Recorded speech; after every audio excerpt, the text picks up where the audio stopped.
Bom dia aos amigos que estão participando do Congresso Paulista de Anestesiologia. Obrigado a todos que estão presentes aqui. Congratulo os colegas da mesa, em especial ao Dr. Carlos Galhardo, meu amigo. Agradeço ao Dr. Márcio Matsumoto pelo convite, presidente da Comissão Científica da SAESP. Congratulo os colegas do Rio de Janeiro, os colegas de São Paulo, Dr. Carlos Alberto Dias, doutora Regina Célia. A pergunta a mim feita pela SAESP é falar um pouco sobre monitorização na área de radiologia intervencionista. Meu nome é Carlos Darcy Bersua, sou médico anestesiologista do Hospital do Coração em São Paulo, SMA. Não tenho conflito de interesse. Bom, radiologia intervencionista, na verdade, engloba um grupo de procedimentos diagnósticos e terapêuticos com crescentes indicações que têm diversos objetivos que dão suporte muito relevante em procedimentos endovasculares, em procedimentos em pacientes com câncer, e hoje é um dos pilares do tratamento do câncer. Da década de 60 para cá, houve um avanço muito grande das indicações da radiologia intervencionista. Mais marcadamente, de 90 para cá, houve um aumento das suas indicações, extensão das suas doenças e condições que podem ser tratadas hoje ou têm opções de tratamento, seja embolização, quimioembolização, radioembolização, que pode ser tratado hoje com radiologia intervencionista. O anestesista é um ponto-chave dentro dessa engrenagem, porque o anestesiologista, ele dá conforto ao paciente, alívio da dor, ele cuida dos sinais vitais desse paciente e, principalmente, está apto a ajudar e tratar as complicações dos procedimentos. O diálogo entre o anestesiologista e o radiologista intervencionista, ele é crucial. Ele é fundamental para minimizar as taxas de complicações nos procedimentos e melhorar a segurança do paciente. Quando a gente olha a radiologia intervencionista, então, a gente olha como um procedimento minimamente invasivo, que, em tese, ele é um procedimento de baixo risco e que não agrega tanto risco ao paciente. Mas o procedimento minimamente invasivo em um paciente de alto risco, como a doutora Luísa falou, a anestesia também deverá ser minimamente invasiva ou deverá ser maximamente efetiva? Essa pergunta não tem resposta na literatura tão claramente.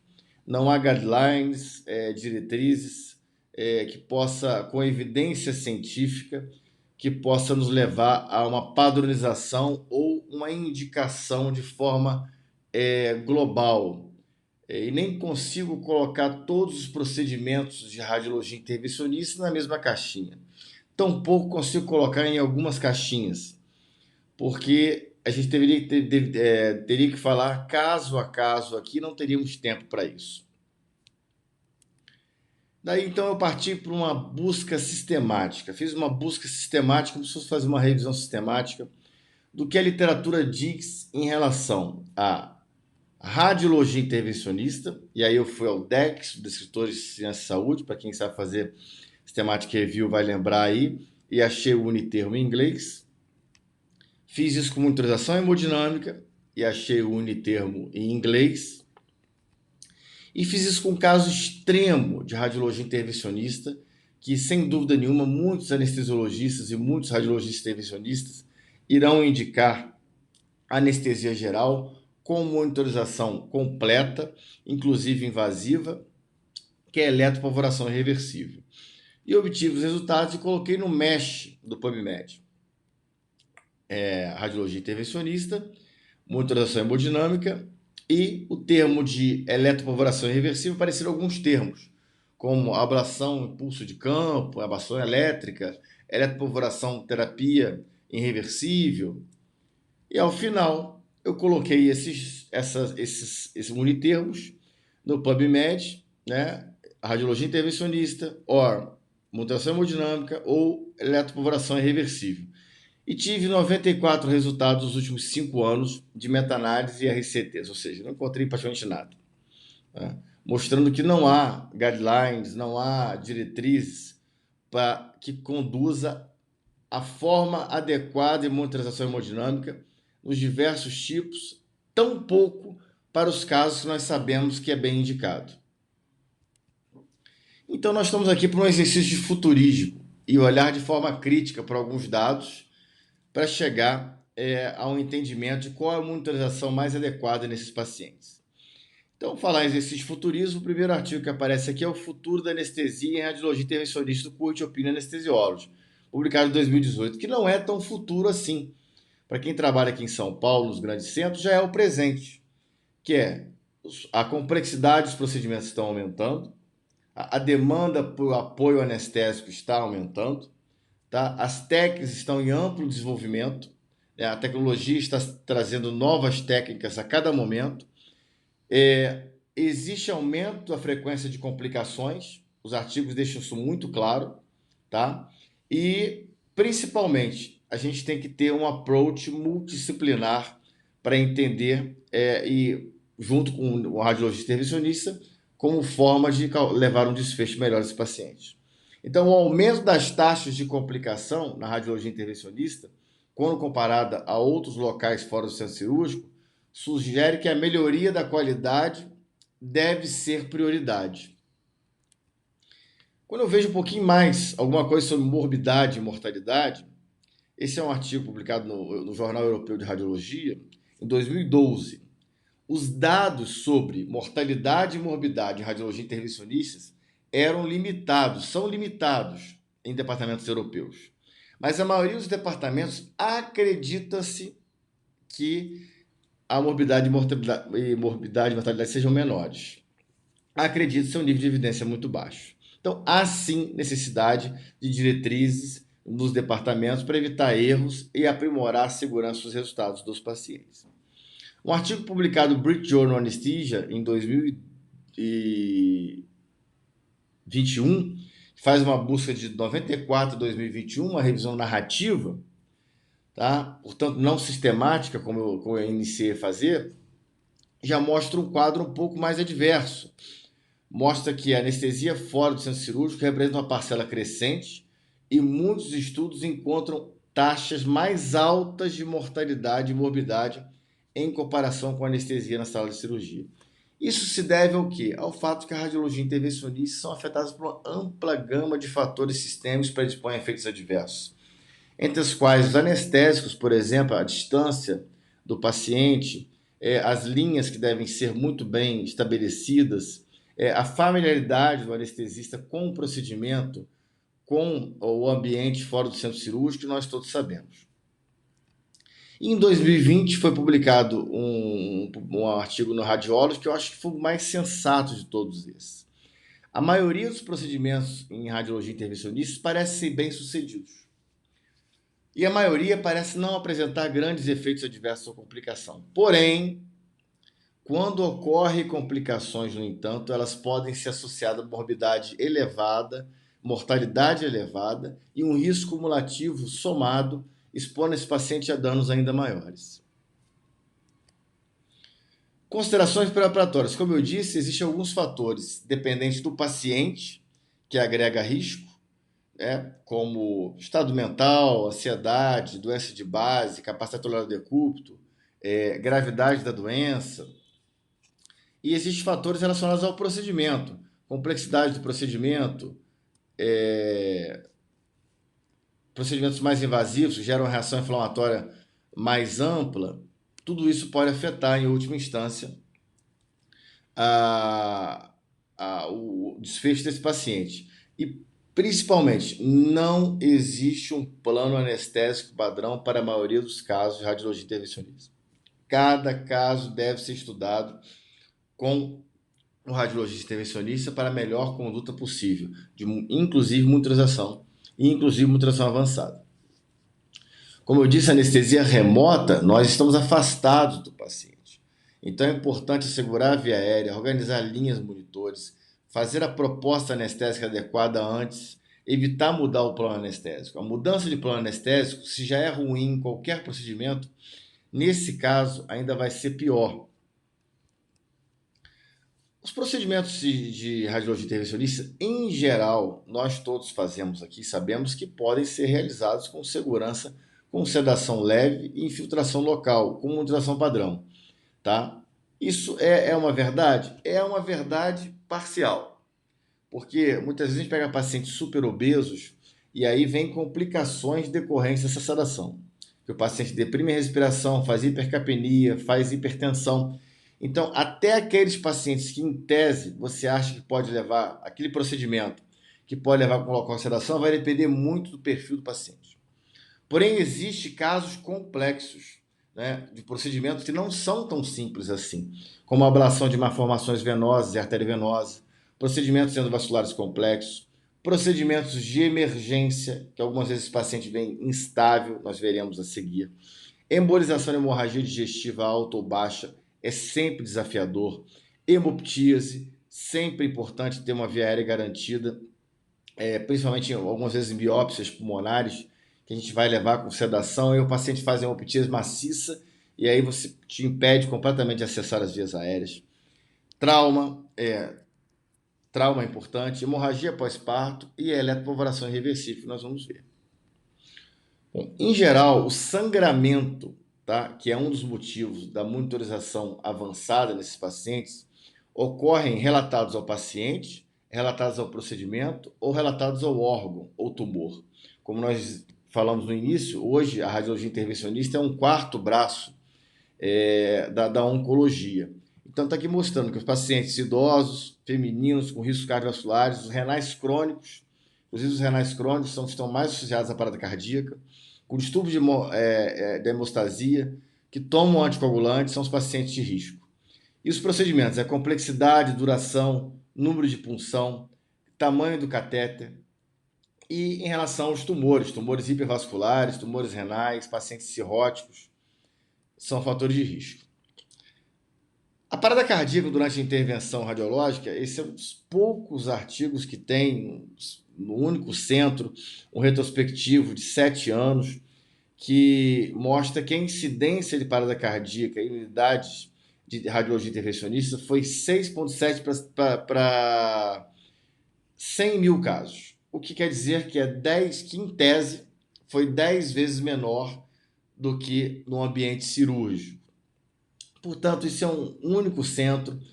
Ainda precisa ser, muitos artigos precisam sair ainda para a gente poder realmente avaliar, mas é possível que sim, pois o procedimento é bem menos invasivo e o paciente, na inúmera maioria das vezes, ele está estável, ele vem estável. Poucos são os pacientes que a gente coloca no trauma. Mas a idade, como eu disse, a urgência do procedimento, o estado físico, o tipo de procedimento, doença subjacente, sem dúvida nenhuma, é o que põe como mais suscetível à parada cardíaca. Então, tudo isso a gente tem que levar em consideração na hora de monitorar esse paciente. Falando especificamente sobre alguns exemplos, não dá para falar sobre vários exemplos de radiologia intervencionista, mas alguns exemplos que a monitorização mais avançada está indicada. Anestesia para neuroradiologia intervencionista. Nesse caso, não há dúvida, há um leque grande também de procedimentos, que é a monitorização padrão. Muitas vezes esse paciente está sob anestesia geral e gasometrias seriadas devem ser colhidas, portanto, a gente deve ter uma linha arterial e a PaCO2 deve ser controlada como uma forma de controlar a dinâmica de fluxo sanguíneo cerebral, pressão de perfusão cerebral, consumo cerebral de oxigênio. Tá? Linhas venosas centrais, quando necessárias, e muitas vezes são, devem ser obtidas pela subclave, não pela jugular interna, pelo risco de lesão carotídea e potencialmente risco de comprometer a circulação cerebral. Como eu disse, uma linha arterial ela é bem-vinda, porque algumas vezes eu indico hipotensão controlada, no caso uma embolização ou posicionamento de um stent vascular, ou eu indico uma hipertensão controlada, induzida, no caso de, por exemplo, um paciente com acidente vascular cerebral. Monitorar arritmias, especialmente bradicardia, né, após dilatação da região carotídea. E alguns pacientes pode ser necessária uma monitorização mais avançada, né, com monitor de débito ou até mesmo cateter de artéria pulmonar. A eletropovoração irreversível talvez seja um dos poucos exemplos e que da radiologia intervencionista, que sem dúvida nenhuma, anestesia geral, com acesso venoso, calibroso, acesso central e artéria seja bem indicado. Porque um campo elétrico que gera uma resposta inflamatória, uma resposta, uma tempestade de catecolamina, que pode levar a arritmias cardíacas, hipertensão arterial, hipotensão arterial, isso pode não ter grandes repercussões no paciente saudável. Mas no paciente oncológico, no paciente idoso oncológico, com várias comorbidades, isso pode ser um trigger para um desfecho negativo. Então, complicações, como eu disse, como arritmia e hipertensão arterial. Em embolizações químicas, quimioembolização, ou embolização, crioembolização, de lesões hepáticas, também é indicado uma monitorização completa, hemodinâmica e levando em consideração a terapia guiada por metas. Por quê? Pelo mesmo motivo, tempestade de catecolamina, reação inflamatória, absorção de quimioterápicos, por mais localizado que seja, a radioterapia local pode ser absorvida e pode gerar uma resposta inflamatória sistêmica, e esse paciente pode estabilizar do ponto de vista hemodinâmico. E nesse case report da anestesia e analgesia, ele mostra exatamente isso, que nesses casos há uma alteração muito importante do débito cardíaco ao longo do procedimento. Então, há sugestões consideráveis, evidência acho que não, para mostrar que estratégias hemodinâmicas direcionadas visando otimizar o débito cardíaco nesses pacientes pode diminuir morbidade e mortalidade. Pacientes com sangramento gastrointestinal agudo, tá? A radiologia intervencionista é bem indicada, mas não se esqueça, é um sangramento agudo. Esse paciente precisa de concentrado de hemácia, precisa muitas vezes de terapia guiada por metas, precisa de um controle mais adequado do débito cardíaco. Esse paciente, eu vou monitorar ele de forma mais eficaz. Os pacientes de trauma, sem dúvida nenhuma, a radiologia intervencionista pode ser uma ferramenta muito importante no trauma hepático, no trauma renal, no trauma esplênico, no trauma pélvico. Só que esses pacientes, muitas vezes, eles vêm com instabilidade hemodinâmica ou vão desenvolver instabilidade hemodinâmica durante o procedimento. Então, esses pacientes, é sugerido que nós façamos a monitorização completa, monitorização hemodinâmica, com linha arterial e com linha venosa. Otimizando a nossa cabeça aqui, a gente já que tem um leque grande, né, de procedimentos, vamos imaginar que a gente tenha que racionalizar essa indicação e eu vou tentar passar 4 steps aqui de opinião de especialistas, tá? Para a gente poder melhorar o desfecho desses pacientes. A pressão arterial média é um dos principais determinantes da perfusão tecidual, não há dúvida, e também o desfecho. Na época que eu era residente, a gente tinha um trigger de pressão arterial média em torno de 50, 55 milímetros de mercúrio. Hoje nós estamos tendo 65 milímetros de mercúrio. O colega de Cleveland, agora está em Wake Forest, ou a China Cana, ele acha que deve trabalhar em torno de 75 milímetros de mercúrio. Vamos traçar aqui uma meta de 65 milímetros de mercúrio ou 10 a 20% do valor pré-operatório ou pré-procedimento. 4 steps para a gente perguntar quando iremos fazer anestesia para esses procedimentos. Quais são as metas de pressão arterial que devem ser almejadas durante a anestesia? Manejo de fluidos será restritivo, padrão ou liberal? Quando devemos medir o volume sistólico e o débito cardíaco? E fluidos ou vasopressores, como decidir? A primeira pergunta, quais são as metas de pressão arterial? Então, como eu disse, visamos uma pressão arterial de 65 milímetros de mercúrio ou 10 a 20% dos valores pré-operatórios. A monitorização invasiva ou minimamente invasiva pode ser usado e principalmente deve ser encorajado no paciente moderado e alto risco na abordagem desses pacientes para evitar hipotensão arterial. Manejo de fluidos intraoperatórios. A abordagem personalizada deve ser indicada, ou seja, a terapia guiada por metas, com base na resposta hemodinâmica desses pacientes, titulando para evitar efeitos colaterais. Nós sabemos que na curva de Frank-Starling existe um período no qual o paciente é fluido responsivo e depois ele não mais é responsivo e esse fluido em excesso pode piorar o desfecho desses doentes. Quando devemos medir o volume sistólico e débito cardíaco? Algumas situações serão necessárias. Métodos contínuos minimamente invasivos ou não invasivos para monitorar o débito cardíaco pode ser utilizados em pacientes de alto risco ou de moderado risco, em cirurgias não cardíacas, inclusive fora do centro cirúrgico. Porém, a evidência ainda é baixa, porque não temos estudos suficientes para encorajar. Fluidos ou vasoconstritores. O uso de vasoconstritores em combinação com terapia guiada por metas visa o quê? Visa manter a pressão de perfusão adequada, evitar a sobrecarga de volume e melhorar o desfecho, ou seja, usar fluidos e vasoconstritores no time certo para evitar sobrecarga volumétrica e entrar naquela curva de Frankenstein no qual o paciente não mais se beneficia. Mensagens para levar para casa. A radiologia intervencionista é afetada por uma ampla gama de fatores sistêmicos que predispõem a eventos adversos. Não existe um plano anestésico padrão para a grande maioria dos procedimentos. A anestesia local por sedação será indicada na maioria dos procedimentos talvez. Porém, até a sedação pode levar a complicações importantes se o paciente não tiver um perfil adequado para a sedação. Quando ocorrem complicações, como eu disse, no entanto, essas complicações estão associadas à alta morbidade e o tratamento dessas complicações pode levar a procedimentos mais invasivos, expondo o paciente a riscos cumulativos. E, por fim, o diálogo entre o anestesiologista e o radiologista intervencionista é essencial para reduzir taxas de complicação e melhorar a segurança do paciente. Muito obrigado.